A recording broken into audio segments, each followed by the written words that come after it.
Class 10th के exam खत्म हो चुके हैं और अब आपके सामने है आपकी लाइफ का सबसे इंपॉर्टेंट फैसला कि कौन सी स्ट्रीम चूज करे, साइंस, कॉमर्स या फिर आर्ट्स। और सच बताऊं भाई तो ये फैसला सिर्फ स्ट्रीम चूज करने का नहीं है, आपके फ्यूचर के डायरेक्शन सेट करने का है। अगर सही स्ट्रीम चूज कर ली तो लाइफ सेट है, और अगर गलत स्ट्रीम चूज कर ली तो भाई 2 साल स्ट्रगल तो करते ही रहोगे और पूरी लाइफ रिग्रेट करोगे अपने गलत स्ट्रीम चूज करने पर। तो ये फैसला आपको ना सोच समझ कर लेना पड़ेगा। तो बच्चों इस वीडियो के अंदर मैं आपको बताने वाला हूं कौन सी स्ट्रीम किस स्टूडेंट के लिए बेस्ट है, और सही स्ट्रीम चूज करने के लिए कौन कौन सी चीजों का हमें ध्यान रखना पड़ेगा, और भाई कौन कौन सी चीजें ऐसी हैं जो हमें अवॉइड करनी पड़ेंगी। तो बच्चों आपको बस ये वीडियो एंड तक देखनी है, क्योंकि इस वीडियो के लास्ट में मैं आपको एक ऐसा फॉर्मूला देने वाला हूं जिसे देखकर आप लोग बड़ी आसानी से डिसाइड कर सकते हो कि किस बच्चे को कौन सी स्ट्रीम चूज करनी चाहिए। तो बच्चों बिना किसी देरी के वीडियो को स्टार्ट करते हैं। स्वागत है बच्चों आपका नई वीडियो के अंदर। कैसे हो आप सब लोग? तो बच्चों इस वीडियो के अंदर हम बात करने वाले हैं स्ट्रीम सिलेक्शन कैसे करें। बच्चों लाखों बच्चे हर साल स्ट्रीम सिलेक्शन करने में ही गलती कर देते हैं।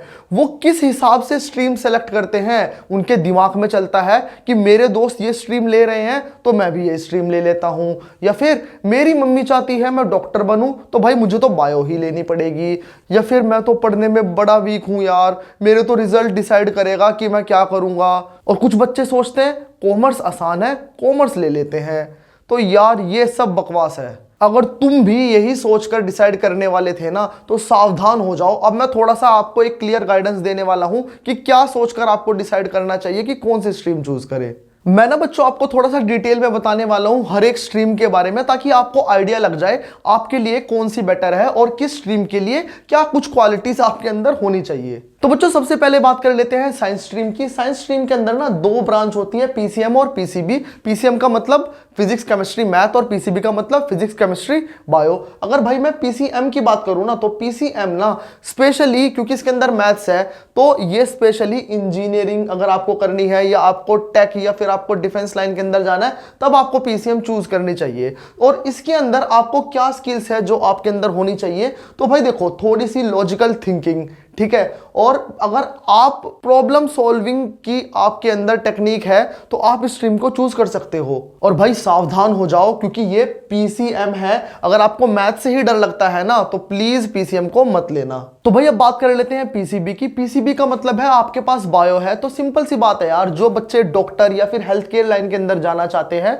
उन्हें ही पीसीबी लेनी चाहिए। और इसके लिए क्या स्किल्स है जो आपको चाहिए, तो भाई देखो हाई मेमोराइजेशन। मेमोराइजेशन का मतलब है आपका दिमाग ऐसा होना चाहिए कि आपकी रटने की पावर थोड़ी सी तेज होनी चाहिए, क्योंकि भाई बायो के अंदर बहुत सारी ऐसी चीजें हैं, बहुत सारे ऐसे डिफिकल्ट नाम है जो आपको याद होने चाहिए। और हाँ, इसके लिए एक स्ट्रिक्ट वार्निंग आपको दी गई है। अगर आपको डॉक्टर बनना कूल लगता है, डॉक्टर नाम कूल लगता है, या आपके पेरेंट्स चाहते हैं आप डॉक्टर बनो, तो भाई प्लीज इसे मत लेना, क्योंकि जब तक आपका इंटरेस्ट नहीं होगा इस चीज के अंदर तब तक आप अच्छे से नहीं पढ़ पाओगे। और एक एडिशनल पॉइंट आपको बता देता हूं, देखो बच्चे ना पीसीएम इसलिए लेते हैं क्योंकि ज्यादातर बच्चों को इंजीनियरिंग करनी होती है, और जिस बच्चे ने पीसीबी ले लिया और उसे बाद में ध्यान आया कि मुझे तो इंजीनियरिंग करनी है, तो उसके पास ना सिर्फ एक लास्ट ऑप्शन बचता है, वो है बायोटेक्नोलॉजी का। वो भी एक इंजीनियरिंग की ही ब्रांच होती है, जिससे कि वो मतलब लास्ट में अपना इंजीनियर बनने का सपना पूरा कर सकता है। अब बात कर लेते हैं कॉमर्स स्ट्रीम की। अगर कॉमर्स स्ट्रीम की बात करूं ना तो ये थोड़ी सी अंडररेटेड है, पर ये एक्सट्रीमली पावरफुल है। अगर मैं कॉमर्स की बात करूं तो इसके अंदर ना हमारे पास 3 मेन सब्जेक्ट है, अकाउंट्स, बिजनेस और इकोनॉमिक्स। और भाई इसे लेकर आप क्या कर सकते हो फ्यूचर के अंदर, तो इसके अंदर भाई जो हमारे टॉप करियर्स रहने वाले हैं वो है सीए, सीएस, एमबीए या फिर फाइनेंस और बैंकिंग लाइन में आप इसे लेके जा सकते हो। और भाई अगर स्किल्स की बात करें तो अगर आपका बैकग्राउंड बिजनेस वाला है और आपको भी आगे जाके बिजनेस करना है तो आपके लिए कॉमर्स ही बनी है भाई। और एक और बात बता देता हूं, कुछ बच्चे कॉमर्स स्ट्रीम इसलिए चूज करते हैं ताकि उन्हें ना मैथ्स ना करनी पड़े। तो बच्चों मैथ्स यहां भी तुम्हारा पीछा नहीं छोड़ेगी। तो अगर आपको कॉमर्स ब्रांच लेनी है तो मैथ्स के साथ तो खेलना ही पड़ेगा, मैथ्स के अंदर इंटरेस्ट बनाना ही पड़ेगा, पर हार्डकोर मैथ्स नहीं, थोड़ी सी कैलकुलेशन प्लस माइनस वाली वो आपको आनी चाहिए। अगर आप कंफर्टेबल हो उससे तो बेझिझक होके भाई कॉमर्स वाली ब्रांच ले लो। तो भाई अब बात कर लेते हैं सबसे मिसअंडरस्टूड ब्रांच की, जो कि है हमारे पास आर्ट्स एंड ह्यूमैनिटीज। अगर मैं इस ब्रांच की बात करूं तो ज्यादातर जो लोग हम देखते हैं कि इस ब्रांच को वो चूज करता है जिसका पढ़ने में इंटरेस्ट कम है, जिनकी परसेंटेज थोड़ी सी कम आती है। पर भाई ये ब्रांच उनके लिए तो बनी ही है, पर इस ब्रांच को वो बच्चे भी लेते हैं जिन्हें फ्यूचर के अंदर यूपीएससी या फिर सिविल सर्विसेज या फिर आर्ट्स से रिलेटेड किसी स्ट्रीम को चूज करना है, जैसे कि जर्नलिज्म हो गया, लॉ हो गया, डिजाइन हो गया। वो बच्चे भी ये ब्रांच को चूज करते हैं। इसके अंदर हमें क्या सब्जेक्ट पढ़ने पड़ेंगे भाई? इसके अंदर हिस्ट्री, पॉलिटिकल साइंस, ज्योग्राफी, ये वाले सब्जेक्ट हमें पढ़ने पड़ेंगे। और इस स्ट्रीम को चूज करने के लिए आपके अंदर क्या स्किल है जो आपको आनी चाहिए? तो देखो भाई इस ब्रांच के लिए आपके पास क्या स्किल्स होनी चाहिए? तो आपके पास ना हाई क्रिएटिविटी होनी चाहिए और आपकी स्ट्रॉन्ग राइटिंग और स्पीकिंग, डिबेटिंग स्किल्स होंगी तो बेहतर होगा, क्योंकि करियर ऑप्शन इसके अंदर कुछ इसी टाइप के रहने वाले हैं। तो बच्चों अब मैं आपको बताने वाला हूं कुछ मिथ्स जो आपके दिमाग में भी होंगे और कुछ रियलिटी चेकअप आप लोगों को देने वाला हूं। तो अगर मैं सबसे पहले मिथ की बात करूं तो सबसे पहला मिथ हमारे पास है कि science is the best stream. सब बच्चों के दिमाग में ये होगा कि साइंस ना इंटेलिजेंट बच्चे लेते हैं, टॉपर बच्चे जितने भी है अब आपके आने वाले होंगे तो वो सब ना साइंस ब्रांच चूज करने वाले हैं, तो साइंस सबसे बेस्ट ही होगी। पर रियलिटी कुछ अलग है। बेस्ट स्ट्रीम आपके लिए वो है जिसके अंदर आपका इंटरेस्ट है, जो आपको चूज करनी है, जो आप फ्यूचर में करने वाले हो, वो आपके लिए बेस्ट स्ट्रीम बनने वाली है। तो भाई अब दूसरे मिथ की बात कर लेते हैं, कॉमर्स इज इजी। तो भाई ये चीज ना आपको भी सुनने को मिलेगी जब आपका रिजल्ट आएगा। अगर आपके अच्छे मार्क्स नहीं आए तो आपके दोस्त आपको बोलने वाले हैं एक काम कर, कॉमर्स ले ले, कॉमर्स आसान है, 11th 12th आसानी से कम पढ़ाई करके भी तू बाद में आराम से पास हो जाएगा। बिल्कुल बकवास है भाई। सीए का नाम सुना है? कभी सीए की तैयारी करके देखना, अपने सीनियर से पूछना जो सीए की तैयारी कर रहे हैं, वो बता देंगे कि कॉमर्स आसान है या हार्ड। तो भाई आसान या हार्ड ये सब दिमाग की बातें हैं। तो भाई अगर आप पढ़ रहे हो ईमानदारी से, अगर आपका इंटरेस्ट है तो सारी चीजें आसान है। तो भाई अगर आप नहीं पढ़ रहे हो तो आर्ट्स ब्रांच को भी छोड़ दो, आपके लिए ना सब कुछ ही हार्ड है अगर आप प्रैक्टिस नहीं कर रहे हो, अगर आपका इंटरेस्ट नहीं है किसी चीज के अंदर। तो बच्चों अब तीसरे मिथ से पर्दा उठाने वाले हैं कि जो आर्ट्स स्ट्रीम है वो सिर्फ वीक बच्चों के लिए है। भाई ऐसा बिल्कुल भी नहीं है। आगे जाकर ये आर्ट्स लेने वाले बच्चे ही यूपीएससी का पेपर क्रैक करते हैं, और यूपीएससी आपको पता ही है इंडिया का one of the toughest exam माना जाता है। तो भाई अब फोर्थ मिथ से भी पर्दा उठा देते हैं। फोर्थ मिथ ये बोलता है कि स्कोप केवल साइंस स्ट्रीम लेने पर ही है। भाई ऐसा कुछ भी नहीं है। आजकल तो सब बच्चे अवेयर हो चुके होंगे, उन्हें भी पता ही होगा कि हर जगह स्कोप है। अगर आप दिल से किसी भी स्ट्रीम, कोई भी स्ट्रीम लेके अगर आप दिल से मेहनत कर रहे हो ना, तो स्कोप उसी के अंदर ही है। मैं तो कह रहा हूं अगर पढ़ाई भी ना करो, अगर आप ठेला लगा लो गोलगप्पे का, तो भाई उसमें भी बहुत अच्छा स्कोप है। कुछ भी करो यार, पर दिल से करो भाई, स्कोप ही स्कोप है। तो भाई अब उस फॉर्मूले की बात कर लेते हैं जो कि मैंने आपको वीडियो के स्टार्टिंग में बोला था कि मैं आपको एक ऐसा फॉर्मूला बताने वाला हूं जिससे कि आप बड़ी आसानी से डिसाइड कर सकते हो आपको कौन सी स्ट्रीम लेनी है। तो भाई अगर मैं इस फॉर्मूले की बात करूं तो सबसे पहले आपको देखना है आपका इंटरेस्ट।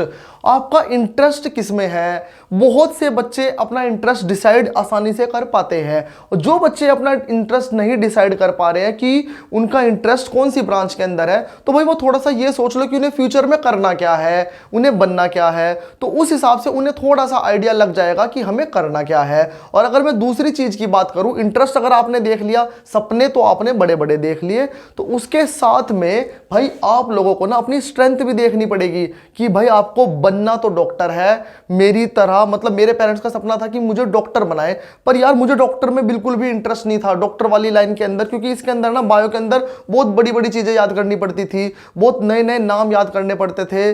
मुझे नाम अब भी नहीं याद होते आसानी से, थोड़ा टाइम लगता है याद करने में। तो भाई वही अपनी स्ट्रेंथ देखो। अगर मैं अपनी बात करूं तो मुझे चीजें कंसेप्ट से समझ आती हैं। तो पहले अपनी स्ट्रेंथ को आइडेंटिफाई करो कि भाई आपकी मेमोराइजेशन पावर एकदम स्ट्रॉन्ग है या फिर आपका कंसेप्चुलाइजेशन वाली पावर एकदम स्ट्रॉन्ग है। उस चीज का पहले पता करो, उसी से फिर आपकी स्ट्रीम डिसाइड होने वाली है। अगर मैं थर्ड पॉइंट की बात करूं तो बच्चों थर्ड पॉइंट है हमारी एफर्ट कैपेसिटी।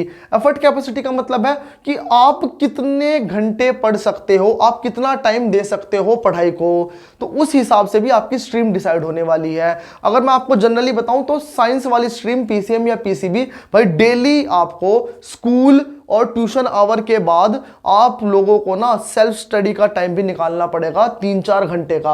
अगर आप डेली ऐसा कर सकते हो तो तभी फिर आप ये वाली ब्रांच लेना। कॉमर्स की बात करूं तो कॉमर्स के अंदर भी पढ़ना तो पड़ता ही है भाई, पर हाँ अगर हम बात करें तो साइंस से अगर थोड़ा सा कम पढ़ोगे 1-आध घंटा तब भी चल जाएगा। और अगर मैं आर्ट्स की बात करूं तो आर्ट्स के अंदर उससे 1-आध घंटा अगर कम पढ़ोगे तब भी चल जाएगा। तो अगर आप इन तीनों को मिला दोगे, अगर आप इन तीनों को मिला दोगे तब जाकर आप अपनी स्ट्रीम को आसानी से डिसाइड कर सकते हो कि आपको कौन सी स्ट्रीम लेनी है। तो बच्चों अगर मैं इस वीडियो को लास्ट में कंक्लूड करूं सरल शब्दों में, तो पहली बात तो ये कि कोई भी ब्रांच आसान नहीं है भाई, सारी ही ब्रांच अपने में हार्ड भी है अगर आप नहीं पढ़ोगे, और सारी ही ब्रांच अपने में इंपॉर्टेंट भी है। और दूसरी मेन बात कि भाई कोई भी ब्रांच ना आपकी सक्सेस की गारंटी नहीं लेता, आपकी अपनी सक्सेस ना आपके अपने हाथ के अंदर है। बस आपको 2 साल तक कंसिस्टेंसी, डिसिप्लिन और हार्डवर्क से मेहनत करनी है, तब जाकर आप बुलंदियों को हासिल कर दोगे भाई, चीर फाड़ मचा दोगे। और जाते जाते अंग्रेजी में एक शेर बोलना चाहता हूं, stream is only vehicle, you are the driver. वाह। तो बच्चों मिलते हैं अगली वीडियो में, तब तक के लिए अपना ख्याल रखिएगा। Thank you for watching my video.